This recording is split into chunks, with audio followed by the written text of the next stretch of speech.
What did they view? When did they chart? The data shows who played what part. Was a note changed? Was an alert displayed? The audit trail knows, while memories can fade. So whether you're a lawyer, nurse, or sleuth, pull up a seat, we'll search for the truth. Every click leaves a clue in the fray. This is what the chart won't say. Hi everyone, welcome back to What the Chart Won't Say. I'm Saira Pasha. I am an attorney who works as an EMR audit trail expert in medical malpractice cases.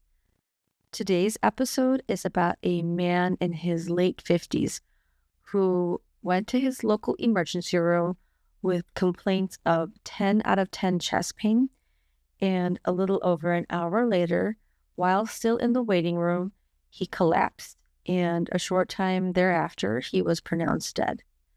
This is a real case that I worked on, which means that in some way, the audit trail was an important aspect of the investigation. And as the title of this video suggests, there was a deleted note. First, I'll walk you through the medical chronology, which will probably be about 7 to 8 minutes, and that will go over the facts of the case based on the medical records alone. Then, I have a special segment in this episode. I asked an emergency room nurse and legal nurse consultant, Maria Hagen, to join us to give us her insight on some of the issues that will come up in the MedCron. And after that, I'll go over what my tasks were in this case, what I was asked to do when I reviewed the EMR audit trail, and what my findings were, and then ultimately, what was the outcome of this case. As with all my case study videos, I did get my client's permission before writing this script and recording this video, and all of the images that you'll see in this video are either stock, licensed stock images or video, or AI generated, and they're not meant to look like the real people in this case. It's just for storytelling purposes only.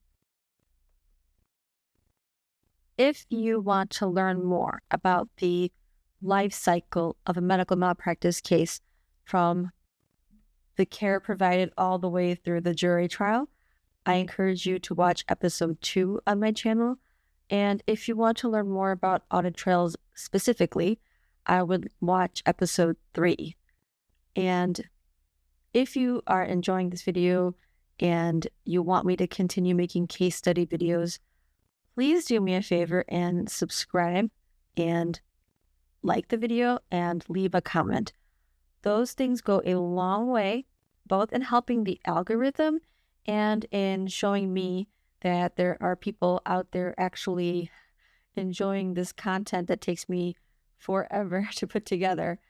Don't get me wrong, I enjoy making them, but I also want to make sure that other people actually want to watch these videos too. Okay, well, with that, let's begin. A man in his late 50s presented to the emergency department complaining of severe chest pain. He had recently recovered from COVID and still had a cough. The chest pain had begun a little over 3 hours earlier at approximately 9 a.m. Because chest pain can sometimes be caused by a problem with blood flow to the heart, a stat ECG was ordered and performed at 12:19 p.m. An ECG, or electrocardiogram, records the electrical activity of the heart. Electrodes placed on the patient's chest and limbs detect electrical signals produced as the heart beats. Those signals are displayed as a waveform that physicians use to look for abnormalities in heart rhythm or patterns that suggest the heart muscle is not receiving enough oxygen. One of the patterns physicians look for is ST elevation. The ST segment is a portion of the ECG waveform. When it becomes elevated above the baseline, it can indicate that part of the heart muscle is undergoing acute injury due to blocked blood flow.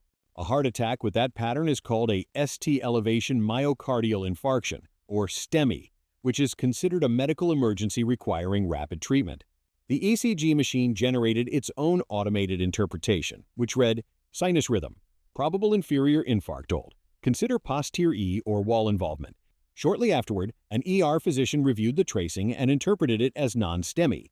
A non-STEMI, or non-ST elevation myocardial infarction, refers to a situation where there may be injury to the heart muscle, but the ECG does not show the ST segment elevation pattern that defines a STEMI. In other words, based on that ECG, the physician did not identify a STEMI at that moment. A few minutes later, at 12:22 p.m., the triage nurse evaluated the patient and documented his description of chest pain and pain level.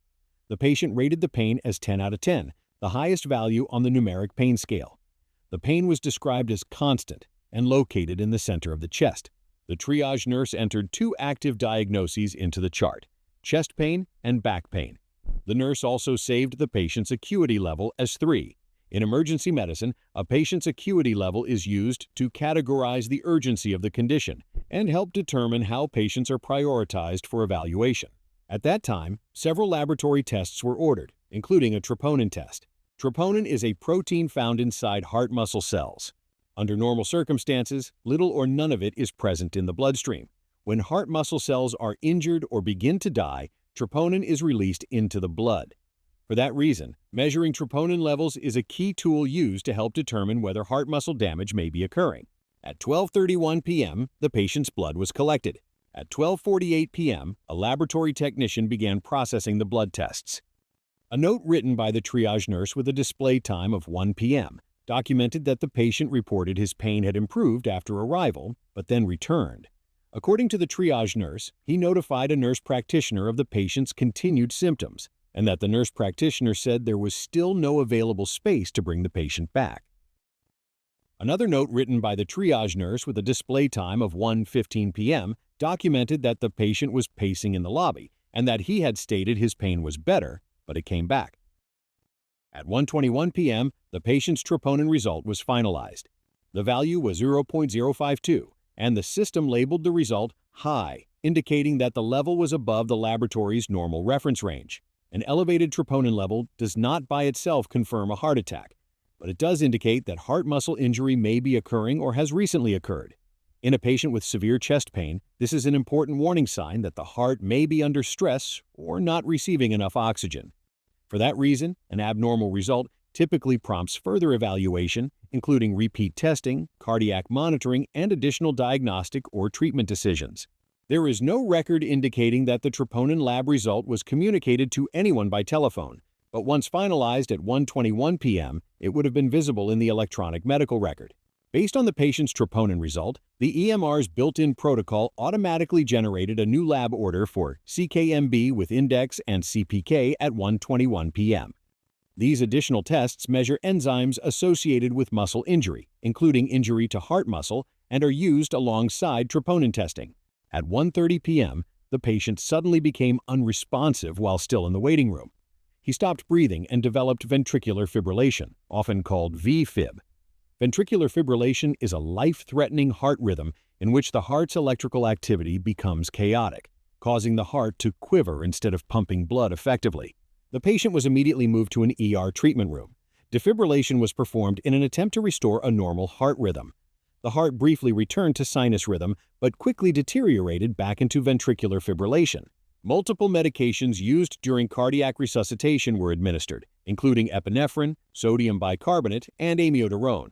The patient was defibrillated multiple times. Each time, the rhythm returned to ventricular fibrillation. Despite these efforts, the patient never regained a pulse or spontaneous breathing. At approximately 1:50 p.m., the patient's pupils were fixed and dilated, which can occur when the brain is no longer receiving adequate oxygen and blood flow. CPR continued until 2:08 p.m. At that time, the patient was pronounced dead. Later that afternoon, at 3:11 p.m., the emergency department physician added two diagnoses to the medical record: myocardial infarction and ventricular fibrillation. Sometime after the patient passed away, his family retained legal counsel. As part of their investigation, the attorneys ordered the patient's medical records so they could be reviewed by medical experts for potential negligence. In addition to the medical records themselves, the attorneys requested 3 other types of documents. First, they requested the EMR audit trail for the patient's electronic medical record. Second, they requested ER census data, which shows how many patients the emergency department was dealing with at the time. That information can help determine whether there were any delays in a provider seeing the patient due to overcrowding in the emergency room. In this case, the census data showed that the ER was not overcrowded. Third, they requested the hospital's acuity scoring chart, which explains the meaning of each triage acuity level. As you may recall, this patient was assigned an acuity level of 3. So now that we've gone over the MedCron, we're going to move on to the next portion of my video, which is my interview with my guest speaker, Maria Hagen. Maria is an emergency room nurse, and she also works as a legal nurse consultant and an expert witness. If you don't know what an expert witness is, I encourage you to watch episode 2, The Life Cycle of a Medical Malpractice Case. I go over what an expert witness is in more detail. I first met Maria a couple of years ago when she signed up for her first audit trail class of mine. And I teach them like once a year, sometimes twice a year. And after she came to the first one, she loved audit trails so much that she decided that to come to all of my other classes. So she's definitely a fan of audit trails, and she's super smart. I trust her with all things emergency room, and I feel very lucky that she agreed to be a guest speaker for this episode. So with that introduction, hi Maria, thank you so much for joining us and taking the time to share your knowledge. How are you today? Hi, Sarah. I'm doing great. It is truly an honor to be here. I am excited to be part of this conversation. Thank you so much for having me. Okay, so let's get started. I'm going to read off the questions. I unfortunately have not memorized them. So, question 1. When a patient comes to the emergency department and they complain of chest pain, and EKG is often ordered and performed immediately, why is that done so quickly, and what are clinicians looking for? When a patient comes to the emergency department with chest pain, the American Heart Association recommends that we do an EKG within the first 10 minutes of arrival. And we do this because the EKG shows the electrical activity of the heart. So it is a test that takes maybe 5 minutes to perform, and it can tell us if the patient is having a heart attack, if they're having an abnormal cardiac rhythm, if their heart is going too fast or too slow. So what we do is we do the EKG, we put leads on their chest, their arms, and the patient's legs. We print it.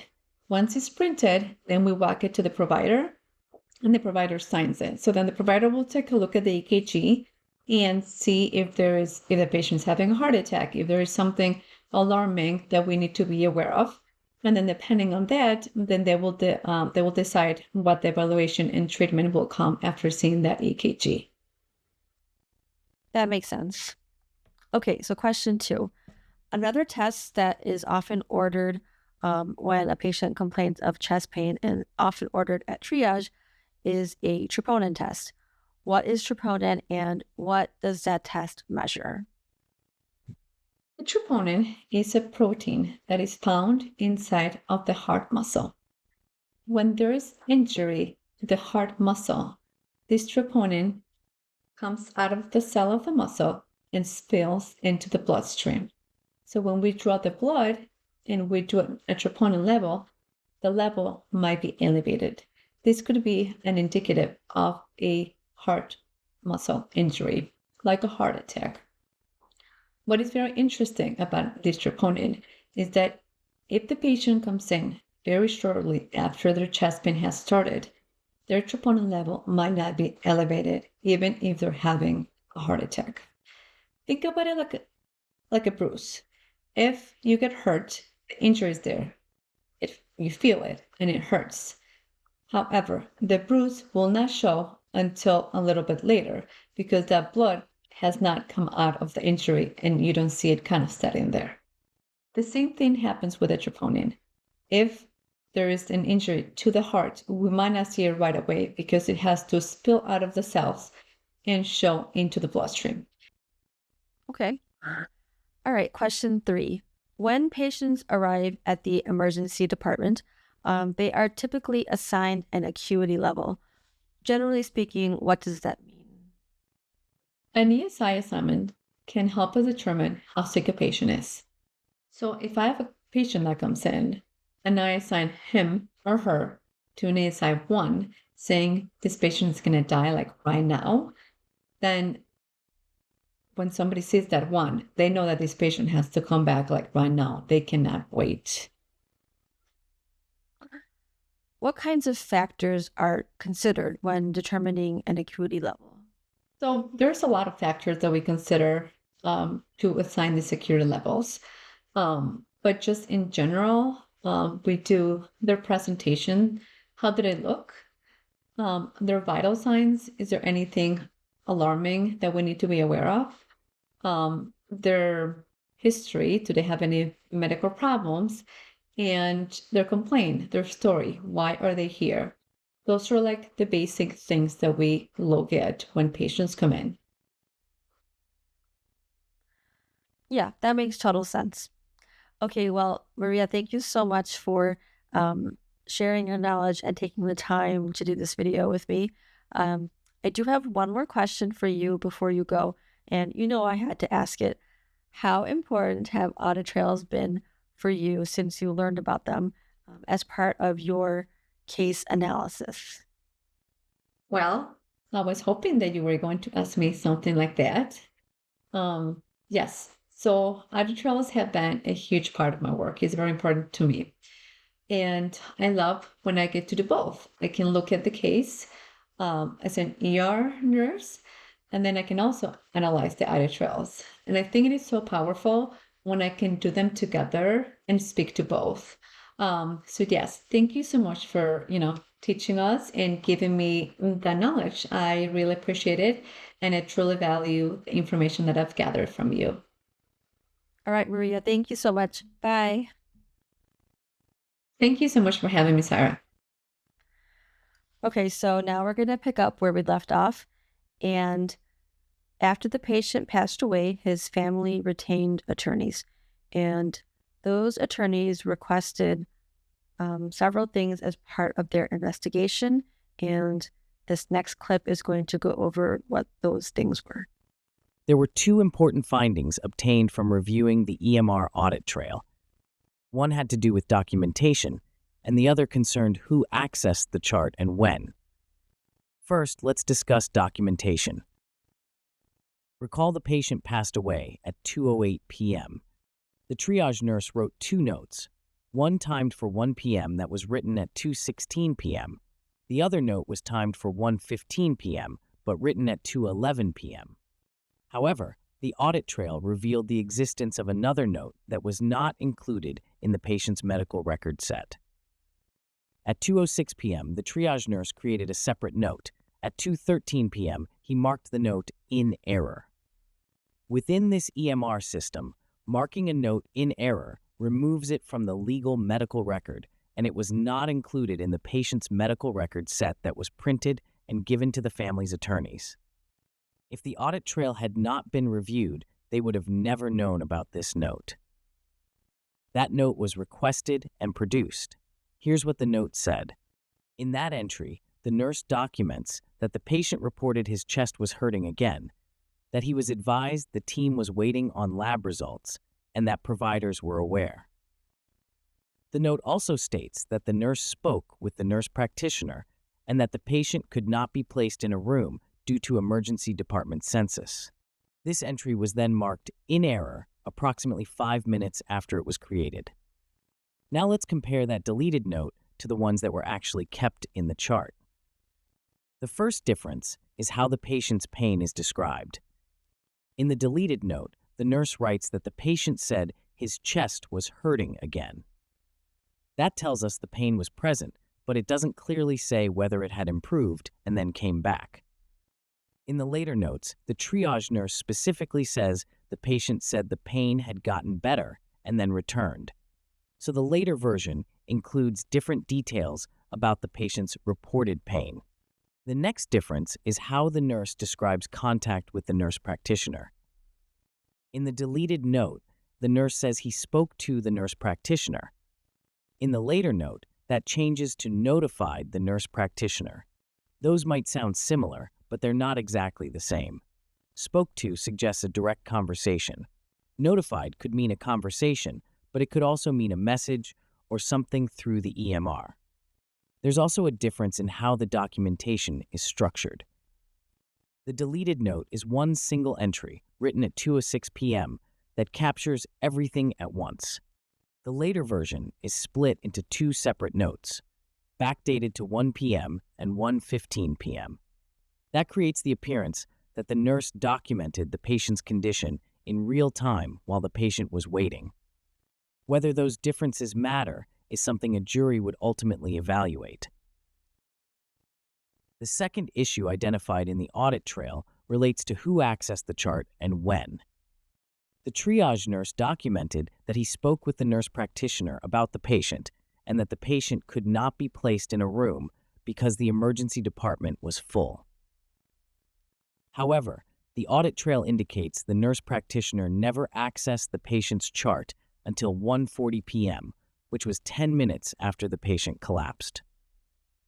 The absence of EMR activity at 1 p.m. and 1:15 p.m. does not rule out communication, but it does not provide support for it either. The next step would be to depose the nurse practitioner and ask her directly whether the triage nurse actually did reach out to her, and if she said there was no room for the patient because the census was full. Recall that the census report for the hospital from that day said the emergency room census was not full at that time. If that part about the nurse's note was not accurate, that raises the issue of whether the part about contacting the nurse practitioner is accurate too. Sometime after I requested and obtained that deleted note, I wrote my findings up in a written report and sent it to my client. And then ultimately, they ended up settling with the hospital without having to file a lawsuit. And that happens sometimes. Nevertheless, because my case study videos always include some type of allegations and defenses analysis, I made up a mock section based on what the facts were in this case, what allegations might have been filed and what the defenses might have been. I try to show both sides in every video.